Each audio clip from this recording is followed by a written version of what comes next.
Assalamualaikum warahmatullahi wabarakatuh, saudara sekalian. Jadi hari ini agak berbeda dengan yang biasanya, di mana kita biasa ketemu di kelas.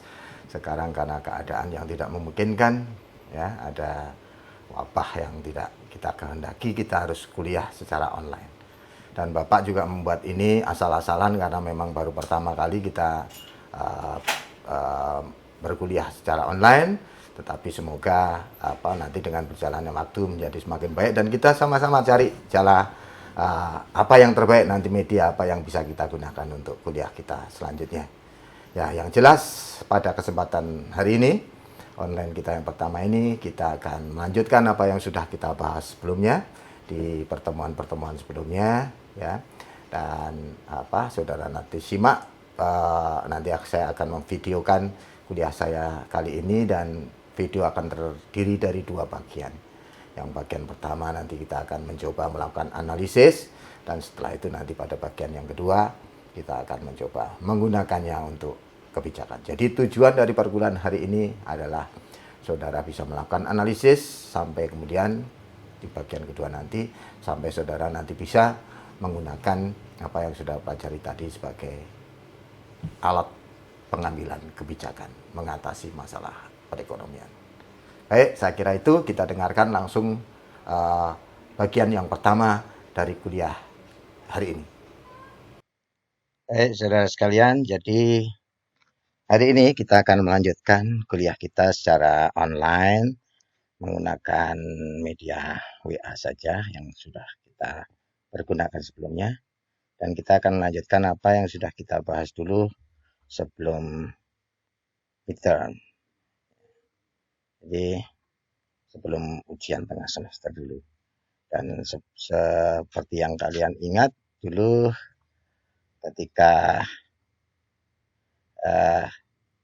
sebelum UTS kita sudah mencoba melakukan analisis pendapatan nasional untuk kasus perekonomian yang tertutup, atau saudara lebih mengenalnya sebagai perekonomian model 3 sektor, karena sudah muncul peran dari pemerintah, dan peran pemerintah itu berupa pemerintah melaksanakan kebijakan fiskal. Dan karena fiskal itu komponennya saudara sudah pelajari juga kemarin, terdiri dari sisi penerimaan dan pengeluaran, maka semua yang berkaitan dengan mengotak-atik dua sisi tersebut, baik dari penerimaan yang berasal dari pajak terutama maupun pengeluaran yang berasal dari untuk government expenditure dan government transfer, semua yang dilakukan mengotak-atik ketiganya ini adalah kita golongkan sebagai kebijakan fiskal. Nah, sekarang kita lihat apa dampak dari peran pemerintah tadi di dalam perekonomian. Nah, untuk mengawalinya kita akan mencoba mengasumsikan terlebih dahulu pajak yang ditetapkan pemerintah sebagai variabel yang eksogen. Seperti yang saudara tahu, variabel eksogen itu nilainya sudah tertentu dan semata-mata dalam hal ini ditentukan sendiri besarnya oleh pemerintah. Nah, pajak dan juga nanti transfer yang akan diberikan oleh pemerintah sebagai lawan dari pajak itu akan mempengaruhi fungsi konsumsi dan saving dari masyarakat. Jika dulu sebelum ada peran pemerintah, besarnya konsumsi itu semata-mata dipengaruhi langsung oleh besarnya pendapatan, ya, dan secara eksplisit dituliskan fungsinya sebagai C sama dengan A plus MPC Y, ya, maka sekarang tidak lagi seperti itu, karena peran pemerintah tadi akan berkonsekuensi bahwasanya besarnya pendapatan siap dipakai oleh masyarakat tidaklah sebesar sama dengan Y lagi. Melainkan besarnya pendapatan tadi harus disesuaikan dulu dengan dikurangi dengan besarnya pembayaran pajak serta pemberian transfer. Inilah yang nanti disebut sebagai disposable income atau pendapatan siap pakai. Siap dipakai apa? Tentu saja adalah dipakai untuk konsumsi, dan kalau sisa nanti dipergunakan untuk saving. Sehingga dengan demikian besarnya konsumsi sekarang tidak lagi langsung dipengaruhi oleh besarnya Y, tetapi dipengaruhi oleh besarnya YD ini. Dan fungsinya pun berubah menjadi C sama dengan A plus MPC YD. Demikian halnya dengan saving. saving yang semula jika tidak ada campur tangan pemerintah tergantung terhadap besarnya pendapatan, ya, dan dituliskan secara eksplisit sebagai saving sama dengan minus A plus MPSY, maka setelah ada campur tangan dari pemerintah, besarnya pendapatan tidak lagi langsung mempengaruhi besarnya saving, melainkan yang mempengaruhi langsung besarnya saving yang bisa di-saving adalah besarnya pendapatan disposable. Sehingga saving sekarang menjadi fungsi dari pendapatan disposable. Dan dituliskan S sama dengan minus A plus MPS, 1 min J itu MPS, seperti yang saudara tahu, kalikan YD. Lalu bagaimana dengan pendapatan nasional keseimbangan untuk perekonomian semacam ini, saudara sekalian? Ya, kita bisa mencari apa syarat yang harus dipenuhi agar perekonomian yang bersangkutan, dalam hal ini adalah perekonomian tertutup sederhana, perekonomian tertutup saja, untuk mengetahui syarat tercapainya keseimbangan untuk perekonomian tertutup, ya, dengan sistem perpajakan yang tadi kita sudah asumsikan sederhana dulu, ya, kita bisa melihat dari asal untuk perekonomian 3 sektor ini, perekonomian tertutup, asal pendapatan itu berasal dari konsumsi masyarakat, rumah tangga masyarakat, keluarga, rumah tangga konsumen, dan investasi perusahaan dan pengeluaran pemerintah. Sementara dari sisi penggunaan, yang digunakan untuk konsumsi dan saving tadi sudah kita sebutkan. Tidak lagi sebesar Y, tetapi sebesar YD. Y setelah dikurangi dengan pajak dan ditambah dengan transfer. Ya, dengan demikian, ya, YD inilah di mana Y dikurangi TX ditambah dengan TR yang nanti akan siap dipergunakan untuk konsumsi dan sebagian lagi di saving. Dengan demikian, kalau kita manipulasi sedikit, kita pindahkan yang non-Y ke sebelah kanan, maka kita peroleh Y dari sisi penggunaan itu adalah digunakan nanti untuk konsumsi, sebagian lagi di saving, kemudian untuk membayar pajak, dan nanti masih akan dikurangi dengan transfer. Dengan demikian, ya, kalau kita mau equilibrium, di mana asal dan digunakan harus sama, maka dari asal tadi C, I, dan G, sementara dari penggunaan tadi C, S, TX, minus TR. Sehingga dari sini kalau konsumsinya kita hapus karena sama besarnya, ruas kiri dan ruas kanan, maka kita akan peroleh I plus G, TR-nya saya pindah ke ruas kiri, plus TR sama dengan S plus TX yang tinggal di sisi sebelah kanan. Sehingga syarat tercapainya keseimbangan untuk perekonomian tertutup ini, yaitu ketika besarnya I ditambah G ditambah TR itu sama besarnya dengan S plus TX. Tidak lagi seperti yang sebelumnya, di mana untuk perekonomian 2 sektor atau perekonomian tertutup, syaratnya cukup I sama dengan S. Di sini tidak perlu lagi I sama dengan S. Boleh saja I lebih besar dari S, atau boleh saja S lebih besar dari I yang lebih kecil dari S, silakan. Sepanjang I plus G plus TR sama dengan S plus TX, maka keseimbangan akan tetap tercapai untuk perekonomian tertutup. Demikian halnya anggaran belanja negara pun, fiskal negara pun tidak harus seimbang, ya. Seimbang itu dalam pengertian besarnya pengeluaran yang berupa G dan TR harus sama dengan besarnya penerimaan dari pajak. Tidak harus seperti itu. Bisa saja neraca pembayaran atau fiskalnya surplus dalam pengertian TX-nya lebih besar daripada G dan TR. Atau boleh juga anggaran belanja atau fiskal itu defisit dalam pengertian pengeluarannya untuk G dan TR lebih besar daripada pajak. Sepanjang I plus G plus R plus TR sama dengan S plus TX, maka perekonomian tertutup akan mencapai keseimbangannya. Sementara untuk mencari rumus pendapatan nasional keseimbangan untuk perekonomian tertutup sekarang ini, kita bisa menggunakan salah satu caranya adalah ya dari asal tadi, di mana untuk perekonomian 3 sektor besarnya Y itu adalah penjumlahan dari konsumsinya masyarakat ditambah investasi perusahaan dan pengeluaran negara. Ya, di mana kita tahu konsumsi bentuk umum dari fungsinya adalah A plus CYD, YD karena ini perekonomian sudah ada campur tangan pemerintah, kemudian ditambah I ditambah G. Dan kalau ini YD kita cari, tadi kita sudah tahu misalnya YD itu adalah Y setelah dikurangi pajak dan ditambah dengan TR, ya, maka kita akan boleh, saya lewati saja, saudara bisa saksikan sendiri, kita akan tulis rumusnya menjadi pendapatan nasional keseimbangan untuk perekonomian tertutup besarnya Y sama dengan A minus CTX plus CTR plus I plus G per 1 min C. Sebagai contoh, saya punya sebuah kasus misalnya untuk sebuah perekonomian tertutup diketahui besarnya konsumsi sama dengan 0,75 YD plus 20. Saudara mestinya tahu savingnya nanti akan S sama dengan 0,25 YD min 20.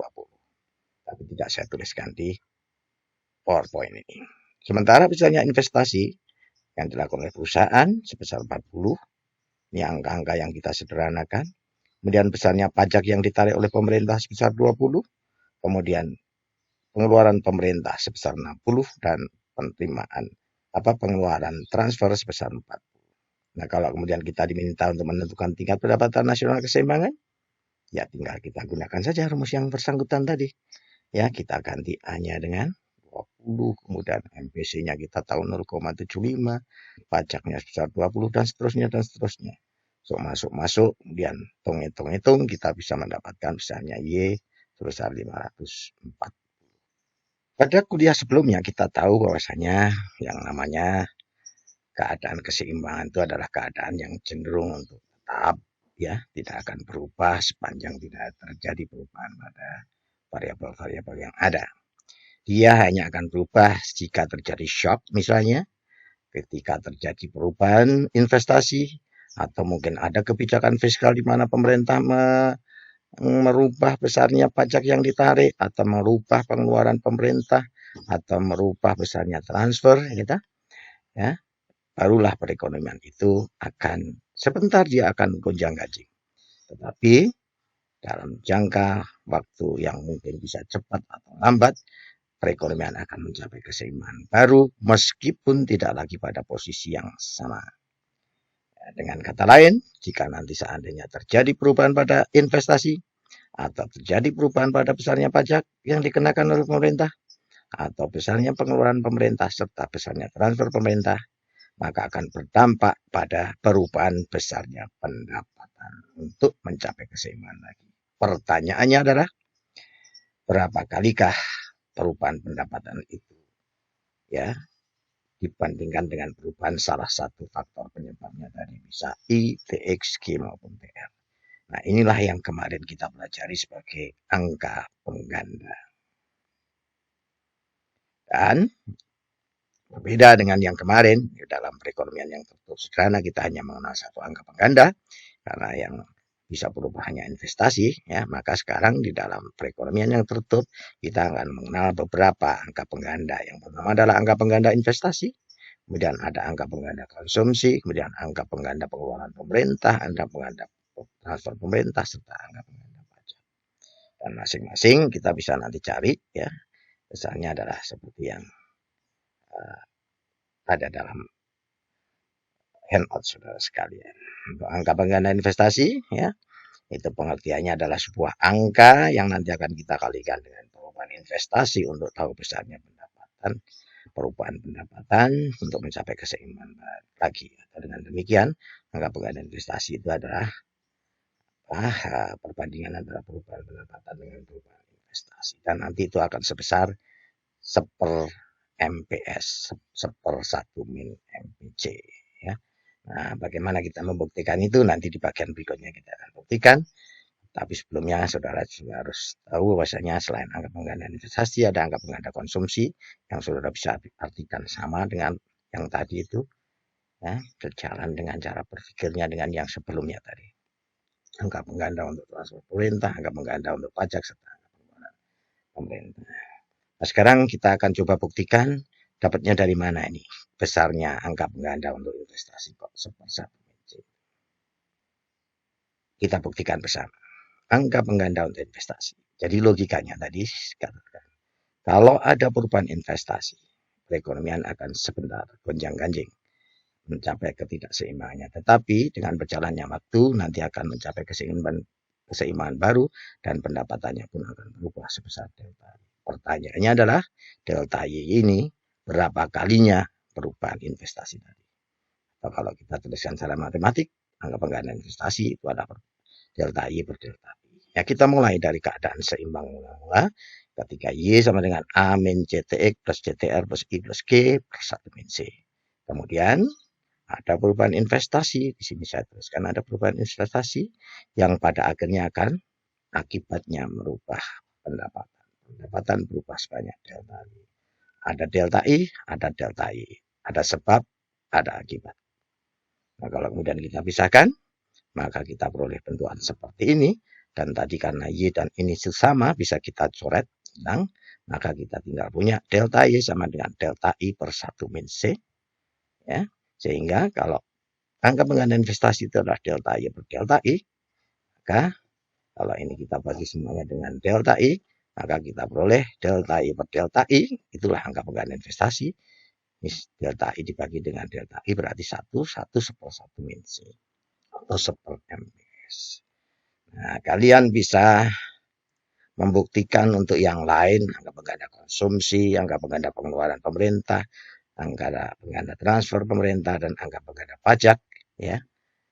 Dan silakan saudara seperti biasanya lakukan. Kalau di kelas yang normal biasanya saya akan meminta salah satu dari saudara untuk maju ke depan untuk memberikan jawaban, membuktikan 4 angka pengganda yang belum kita buktikan ini tadi. Tetapi karena ini bentuknya online, maka saya menunggu respon saudara dengan cara, ya saudara cari, saudara buktikan seperti ini tadi. Seperti ini tadi, saudara buktikan. Kemudian, tapi untuk yang pengganda konsumsi, kemudian pengganda pemerintah, pengganda transfer pemerintah secara pengganda pajak, ya. Kemudian saudara tuliskan dalam selembar kertas, ya. Dan kemudian saudara potret saja dan kirimkan segera, siapa cepat dia yang akan dicatat gitu ya. Kirimkan segera saja ke WA ini. Saya tunggu, saya beri waktu sampai nanti saya akan lanjutkan dengan bagian yang kedua dari kuliah online kita hari ini. Bagian pertama sudah selesai, saudara tadi sudah mendengarkan lewat video yang kita bikin tadi ya. Kemudian ada tugas yang saudara harus lakukan, saudara membuktikan 4 angka pengganda yang lain yang belum dibuktikan oleh Bapak ya. Dan seperti biasa kalau di kelas yang normal kan saudara ada yang maju ke depan, maka sama sekarang saudara juga maju ke depan, tapi caranya dengan menuliskannya ke selembar kertas, kemudian memfoto dan segera mengirimkan ke grup WA ini. Siapa yang nanti cepat mengirimkannya, itulah yang dianggap seperti yang biasanya itu maju ke depan dan kemudian dicatat oleh asisten-asisten saya. Saya kira itu, silahkan lakukan itu, saya menunggu sebelum nanti kita lanjut ke bagian yang kedua. Saya tunggu.